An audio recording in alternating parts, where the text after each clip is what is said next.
नमस्कार दोस्तों, मैं संतोष कुमार मिश्रा अपने यूट्यूब चैनल धर्म यात्रा यश कुमार पे कहानी सुनाता हूँ। कृपया हमारा चैनल सब्सक्राइब करें। एक बार स्वर्ग में रावण विचरण करते करते भगवान विष्णु के सामने पहुँच गया। रावण को देख करके भगवान विष्णु मुस्कुराए और कहे है कि कहो महात्मन कैसे हो।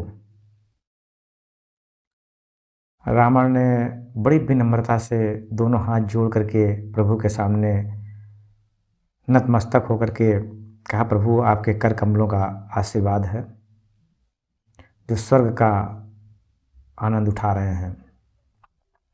तो भगवान विष्णु ने कहा कि रावण, ये आनंद तो तुम हमसे मित्रता करके भी उठा सकते थे, फिर तुमने हमसे दुश्मनी क्यों किया।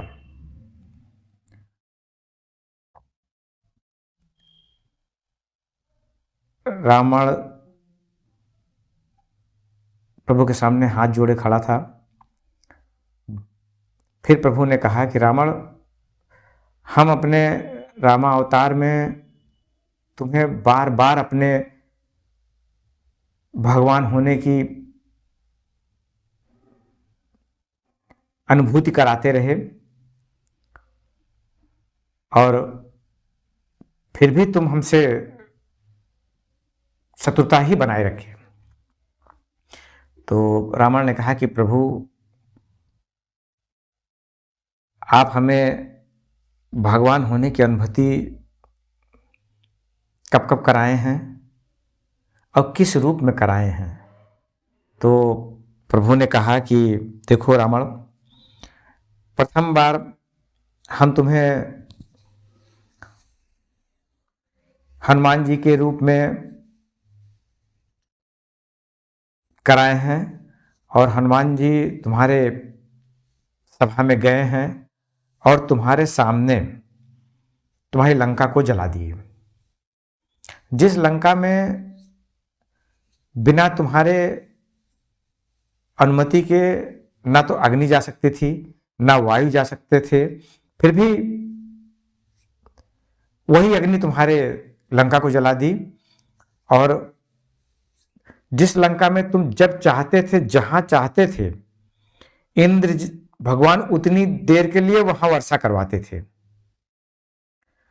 वो इंद्र भी उस अग्नि को नहीं बुझा पाए। और दूसरी बार अंगद के रूप में हम तुम्हारे दरबार में भेजे हैं और तुम्हारे जिस मुकुट को कोई छू नहीं सकता था, लोग आंख उठा के देखते डरते थे, अंगद वही मुकुट लेके चले आए। लेकिन तुम तब भी नहीं समझे कि हम भगवान हैं।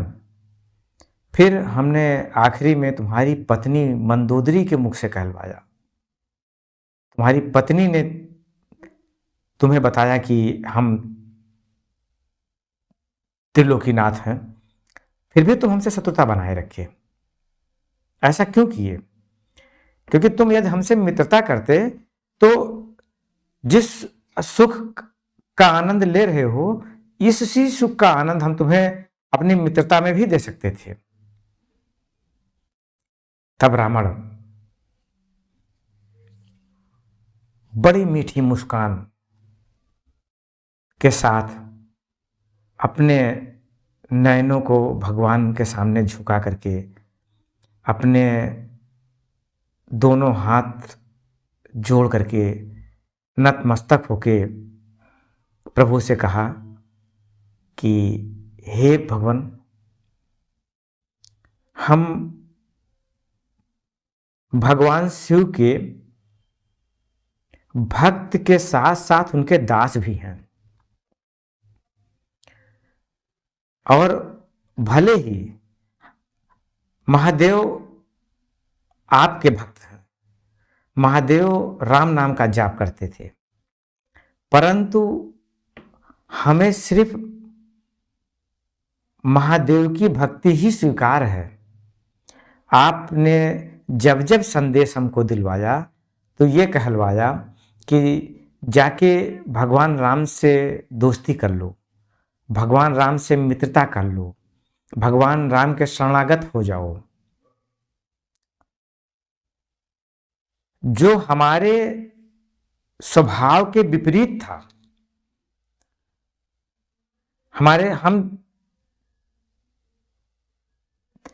उस जिद्दी रावण, उस क्रूर रावण, जो उसको महादेव के अलावा किसी की भक्ति, किसी की मित्रता, किसी का दास होना स्वीकार नहीं था।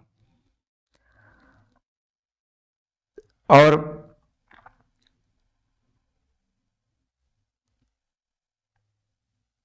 उस स्थिति में हम आपकी दास और आपके मित्र कैसे बन सकते थे? और आपकी मित्रता, आपकी दासता हमको ज्ञान का अनुभव करवाती। हे प्रभु, हम ज्ञान का अनुभव नहीं करना चाहते थे, हम ज्ञान को सिद्ध करना चाहते थे। हम ये भी जानते थे कि हमारे महादेव ने अपने इस पापी रावण, क्रूर रावण के उद्धार के लिए आपका चयन किया है और वो आपके हाथों ही हमारा उद्धार कराना चाहते थे। इसीलिए हमने आपसे मित्रता या आपकी दासता स्वीकार नहीं की और हमारा उद्धार आपके हाथों हुआ और हम भगवान महादेव के अलावा किसी और की दासता और मित्रता को स्वीकार नहीं कर पाए।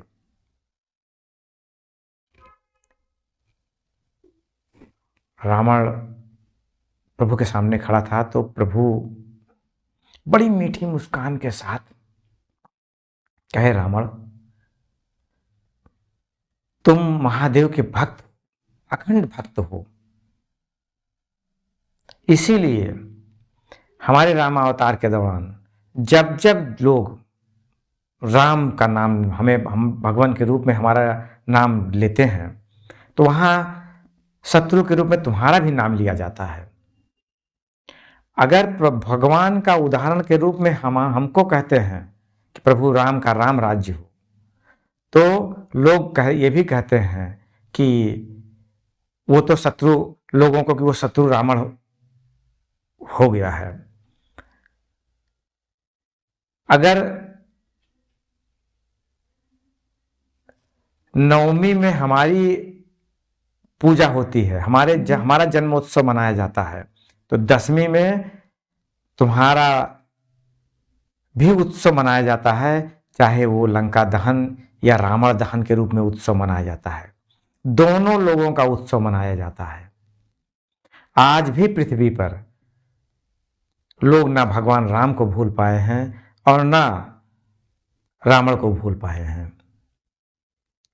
जो भी ग्रंथ लिखी गई है उसमें भगवान राम का भी नाम है, तो शत्रु के रूप में रावण का नाम है। आज तक प्रभु भगवान राम का सिर्फ एक शत्रु हुआ है, रावण, दूसरा नहीं।